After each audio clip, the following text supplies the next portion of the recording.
We're facing an In inflection what was point. only his second ever speech from the Oval Office, U.S. President Joe Biden on Thursday made his case to Americans that tens of billions in wartime aid should be sent to Israel and Ukraine, while also linking Hamas to Russian President Vladimir Putin. American leadership is what holds the world together. American alliances are what keep us, America, safe. Hamas and Putin represent different threats, but they share this in common. They both want to completely annihilate a neighboring democracy, completely annihilate it. A source familiar with Biden's plan told Reuters he will ask for $100 billion in new spending, including $60 billion for Ukraine and $14 billion for Israel. The remainder will be split between Asia, U.S. border security, and humanitarian aid. He spoke from the Oval Office less than 24 hours after returning from a whirlwind trip to Israel, meant to show U.S. solidarity after the attack by Hamas around 2 weeks ago that killed 1,400 Israelis.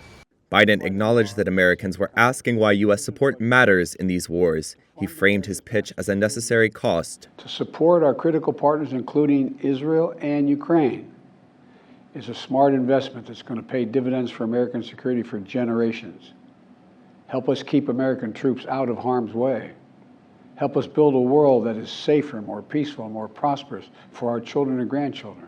Hours after the speech, Russia's foreign ministry fired back, saying on Telegram that Biden's comment calling the aid request an investment showed Washington benefits from proxy wars rather than fighting for ideas.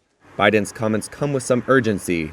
Israel is gearing up for a ground offensive in the Gaza Strip, and tensions are at a fever pitch after a deadly blast at a Gaza hospital.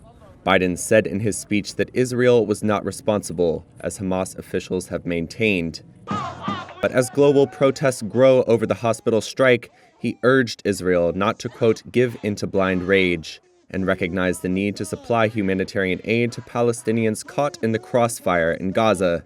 Yesterday, in discussions with the leaders of Israel and Egypt, I secured an agreement for the first shipment of humanitarian assistance from the United Nations to Palestinian civilians in Gaza. As I said in Israel, as hard as it is, we cannot give up on peace.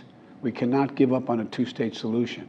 Biden's spending request comes at a time of political chaos in Washington. The Republicans who control the House of Representatives have failed to unite behind a new speaker after ousting Kevin McCarthy from the job early this month.